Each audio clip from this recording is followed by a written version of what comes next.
El propósito de este tema es aportar de manera muy breve algunos de los conocimientos relativos a la psicopatología y la modificación de la conducta. Como sabemos, la psicopatología se encarga de describir y estudiar y sistematizar aquellos cambios en la conducta que no se pueden explicar a los parámetros de normalidad ni como aprendizaje. De esta manera, la brecha entre lo que se considera normal y lo que no es así no lo es del todo claro. Bueno, durante el siglo XIX se constituyó la psicopatología como disciplina científica, teniendo su centro más importante en Europa, sobre todo en Francia y Alemania. De esta época son las primeras clasificaciones diagnósticas basadas en la descripción de síntomas.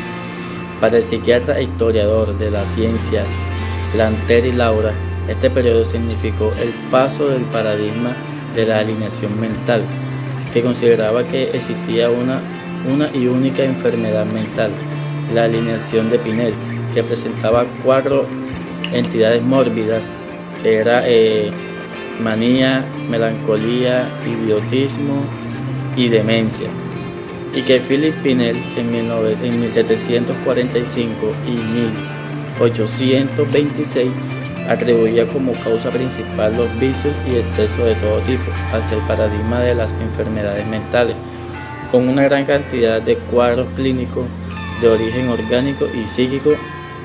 Bueno, ahora bien, hablemos un poquito del origen de la psicopatología en el siglo XIX según algunos autores. En este siglo es cuando se da un mayor refinamiento y mayor claridad conceptual en cuanto a la psicopatología. Gressinger sostiene que las enfermedades mentales son enfermedades del cerebro. Por ende, Moral sostenía que las enfermedades mentales serían las expresiones de una degeneración genética que iría desde la neurosis hasta la psicosis, desembocando en sí, en último término, la deficiencia. Es por ello que a finales del siglo XIX se produce un retorno a la clínica donde Carl Baum plantea que los diversos tipos de enfermedades mentales son en realidad complejos síntomas que varían con la evolución del propio proceso. En este, Karpelin elaboró un sistema clasificatorio en el que se apoyan las recientes clasificaciones psiquiátricas, donde propone la creación de sistemas basados en las manifestaciones clínicas en el supuesto de sus causas. A finales de este siglo aparecen teorías psicológicas alternativas que emerge la figura de Charcot en cuanto a la hipótesis en la histeria, la figura de Breuer y de Freud, que se erigen como autores para explicar lo patológico. Ahora bien, vamos a hablar un poco de las enfermedades mentales que se dieron a conocer durante este siglo. Primero vamos a comenzar a hablar sobre la trapetomanía, el cual fue planteado por el médico Samuel Kartin, quien decía que esta provenía del griego trapetes, que significaba esclavo fugitivo, y manía, que significaba locura y enfermedad. Se la definía como la ansia de la libertad o expresión del sentimiento del esclavo por escapar de su amo. El remedio que se utilizaba en esos tiempos era sacarle el demonio a punta de latigazos a quien padecía de esta enfermedad. En este mismo tiempo, Kartin también se refiere a otra patología que afectaría a los negros libres, que en esta es la segunda enfermedad mental que se da, que es la enfermedad de los capataces. Esta supuesta condición se caracterizaba por una insensibilidad parcial de la piel y una lentitud que era el letargo mental tan grande que la persona parecía como dormida. Señalaba que quien la padecía era capaz de cometer diversas travesuras y eran las que lo padecían tendían a ser los esclavos libres, los cuales robaban sin importarle el derecho a la propiedad privada. También hacían un sinfín de actividades que no estaban acorde a lo que ellos deberían, y es allí donde le da un remedio que es el mismo de la drapetomanía, que era la vigilancia y los latigazos.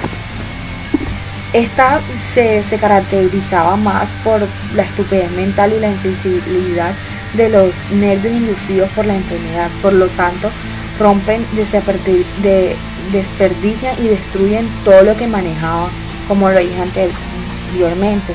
Lo que para Cawthon veía como síntoma, hoy podríamos considerarse de formas simbólicas y cotidianas de resistencia de los oprimidos ante una situación de explotación que está acorde a lo normal. Bueno, anteriormente nos referíamos a la drapenomanía y a la enfermedad de los capataces. En el presente analizaremos otra tipología diagnóstica denominada americanitis, que al igual que la anterior no puede ser entendida por afuera del contexto histórico y social en el que fue propuesta. Como dijimos anteriormente, los diagnósticos psicopatológicos expresan los cambios en la subjetividad de las personas, por lo que a cada momento histórico le corresponden distintos tipos de diagnósticos. En la segunda mitad del siglo XIX se vieron cambios profundos en la sociedad norteamericana, la derrota de las oligarquías sureñas en la Guerra de Sucesión. Esto se dio en 1860 a 1865, donde esto significó la unificación del país bajo el liderazgo del norte capitalista. Inmediatamente terminada la contienda, comenzó un proceso acelerado de expansión hacia el oeste, en el que participaron exploradores, tramperos, mineros, cowboys y aventureros de todo tipo. Bueno, es por ello que en este contexto es que empieza a utilizarse el diagnóstico de americanitis para referirse a un tipo particular de trastorno de ansiedad que afectaba a la sociedad norteamericana. El origen del término es desconocido. Una revista médica de 1882 lo atribuyó a un científico inglés que visitó el país en los años anteriores. La escritora Annie Passion Cal en 1853 a 1940 en su libro Power Through Repose de 1891 lo atribuyó a un médico alemán, el padre de la psicología norteamericana, quien es William James. También es señalado a menudo como el inventor del término Doctor en 2015.